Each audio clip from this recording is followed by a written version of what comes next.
English lesson where I am once again going to talk about describing people. In the past, I've done four other English lessons on this topic, but there are so many ways to describe people. This topic in particular will focus on how to describe children. Not all of the words I'm going to teach you are for children, but most of them we use primarily when we're talking about our kids or our nieces and nephews or our students in our class. So this English lesson will be about describing primarily children, but you can use some of these to describe other people as well. So stick around. We'll do this English lesson about describing people. We'll start in just a moment. Rambunctious.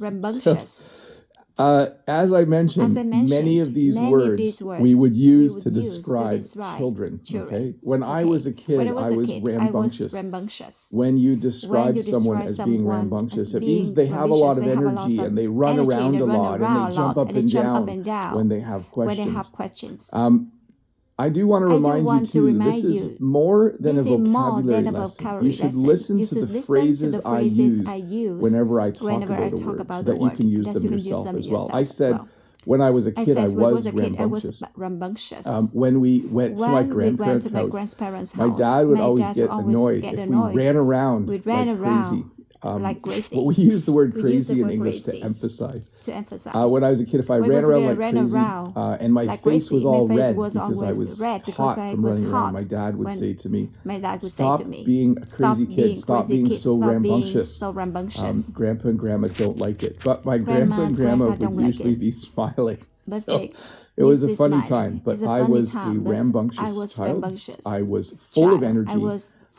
Whenever I was somewhere visiting, I was always running around and jumping up and down and doing crazy things like most kids do.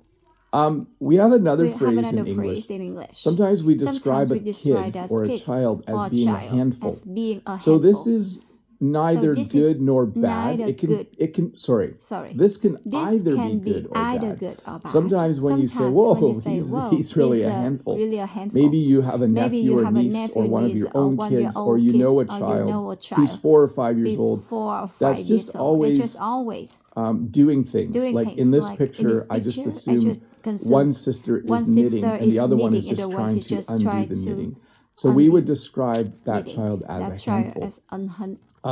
A child that sometimes doesn't listen to their parents, we would describe as a handful. But again, it can have a positive connotation as well. You can say that, "Oh, your kids are so full of energy, they must be quite a handful." We also use the phrase always up to something. Kids who are a handful are often up to something all the time. They're always doing something. This is definitely a negative word. A child who is spoiled is a child whose parents have given them everything that they want in life. So when I was a child, I was not spoiled. My parents did not have a lot of money. Even though you see that I live on a really big property, when my parents immigrated from Holland, they did not have very much money. So I didn't have a lot of toys when I was a kid. I was not spoiled.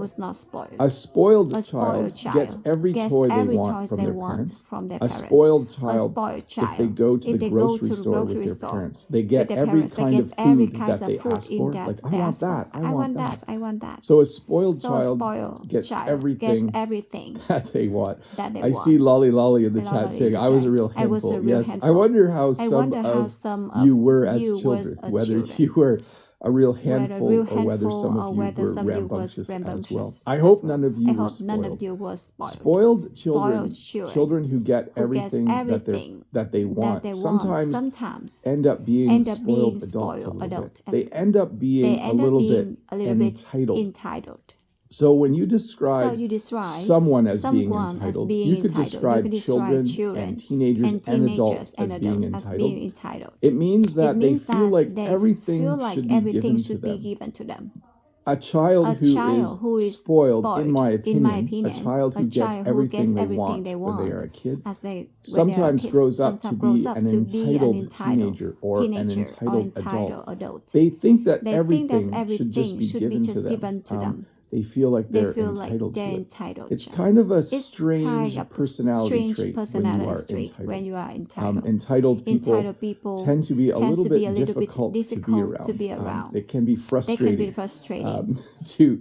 It can be frustrating to be around people who are entitled because they sometimes make you feel like you should do things for them. I, a long time ago, worked with someone who was entitled. It was a strange experience.